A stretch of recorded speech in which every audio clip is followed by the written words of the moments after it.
A&M men's basketball probably hopes Santa brings them some answers to their problems on offense. Coach Lee Fedora and company were out to answer that question last night at Merrill Green Stadium down in Bryan.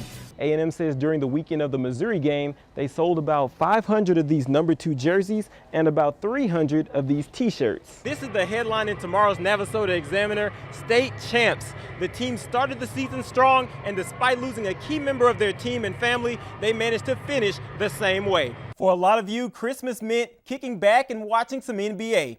For the OKC Thunder, it meant the chance to avenge a loss. Well, Mark Jackson's Golden State Warriors must have been tired of singing the same old song and dance whenever they come to the Alamo City, because they were finally able to close out the Spurs for the first time in San Antonio since the Bill Clinton administration. A bit monotonous running through the white lines day in and day out, but it's the motivations of Aries that keep them going.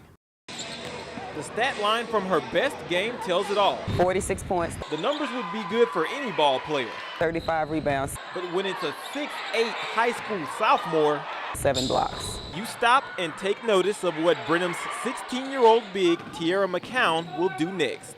On the high school level, I've never seen anything like that, and especially from a kid so young. I had a lot of focus, and I knew that I wanted to win district, so I had to pick my team up and be like, I'm your go-to player. Size and all, Tiara is just a kid with a bubbly personality, and that helps her keep the newfound attention in perspective. You shouldn't be serious all the time because it works you up, and then you just be all mad all the time. You don't never have time to have fun, so you just be mad for no reason. But while having fun, kids have to be reminded to keep their eyes on their goals. With friends, Facebook, and Twitter, it can be hard to focus on just basketball. That's true for any 16-year-old, even if they're 6'8". Making the transition from class back to the court, back to classroom, back to the court, that's key for her. And the more Tiara plays, you'll likely hear more comparisons to Baylor big Brittany Griner. I think they're similar to each other. I think Tiara has the potential to equal her or be better than her. You think you could be better than her one day? Yes, I know I can be better than anyone if you put your mind to it. We'll have to wait a few years to see. Right now, the fun-loving kid is focused on being just that, and focused on tearing up the hardwood. In Brenham, Lane Fobbs, ABC 40 Sports. The A&M football honors train just keeps on chugging. For the first time in school history, 3 Aggies have been named consensus NCAA All-Americans. Johnny Manziel, Luke Jokel, and DeMontre Moore each found themselves on at least 2 of the 5 All-American teams that are put out at the end of the college football season, and offensive tackle Luke Jokel was listed on all of them. Blocking for a Heisman winner can do that for you, I guess. Together, these 3 helped get Texas A&M to its first 10-win season since 1998, and it's the first time A&M has had more than 1 consensus All-American in a football season since 1993, when defensive end Sam Adams and cornerback Aaron Glenn took home the honors. NFL now, the Cowboys kept themselves in the playoff hunt with a win over the Steelers Sunday, but the victory came with a bit of controversy. Josh Brent is accused of killing teammate Jerry Brown in a drunk driving incident earlier this month. And Sunday, well, there he was in street clothes on the Cowboys sideline.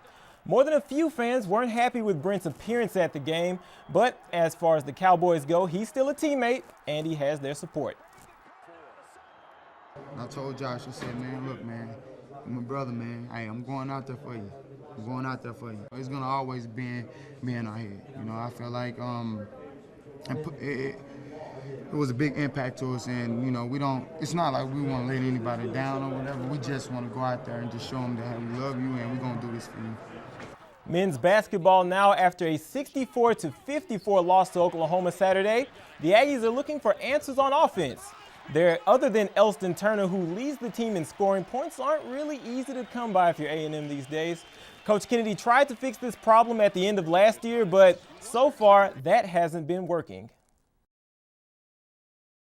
I thought we would be a little further ahead. I thought some of the guys we brought in would be more, would help us offensively score the ball a little bit better. We struggled scoring last year, you know, and we did lose LeBeau and Middleton, who were good scorers and veteran scorers. We're just relying on some new guys to do some things that they haven't done at this level before. Over in Waco, Baylor took on South Carolina upstate tonight. Brownie geography points if you know where that is. First half, here's Big 12 Rookie of the Week Isaiah Austin with the layup on his way to a double-double on the night. That ties it at 12. Upstate's hanging around though. Here's the three ball, ties it at 25, so it's getting a little toasty in the Farrell Center for the home team. But the Bears finally wake up in the second half. Pierre Jackson to Corey Jefferson moving on up. Jefferson led the team with 17 points, and Pierre Jackson added 14 of his own. There he is with the jumper as Baylor avoids the upset by the final score, 73-57. Finally tonight, Jeremy Lin had 22 points and 18 assists tonight as the Rockets took out the Knicks 109-96. Houston is now 9-2 against the Eastern Conference this year. And that's it for sports. And go there and smell the track and be in that stadium and see that environment. And it's just such a beautiful thing to see. And I'm so blessed to be able to see it. After breaking the world record in 100-meter hurdles and taking Olympic gold in the event, it's back to work for Aries Merritt. 8 months of jumping the same hurdles over and over again sit between him and the World Championships in August. Now, it can be a bit monotonous running through the white lines day in and day out, but it's the motivations of Aries that keep him going. Those motivations go back to 2008 when the loss of his grandmother was compounded by missing the Beijing Olympics by just one spot.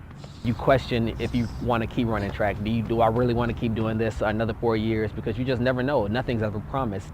And so I just I had to reevaluate my life. I thought about it, and my grandmother would have loved for me to continue to follow my dream, and she knew I loved to run, and so I just stayed running. And with 2013 on the horizon, Aries has one major goal: become legendary in my event. I just need to run sub-13 4 more times, and then I would be the person who's run the most sub-13s in the entire world. He can run those under 13-second hurdles well into the new year because he's already cleared the hurdles life threw at him early on. Everything is a challenge, and you have to be able to live up to those challenges. You have to be able to just breathe and focus on what you want. In College Station, Lane Fobbs, ABC 40 Sports.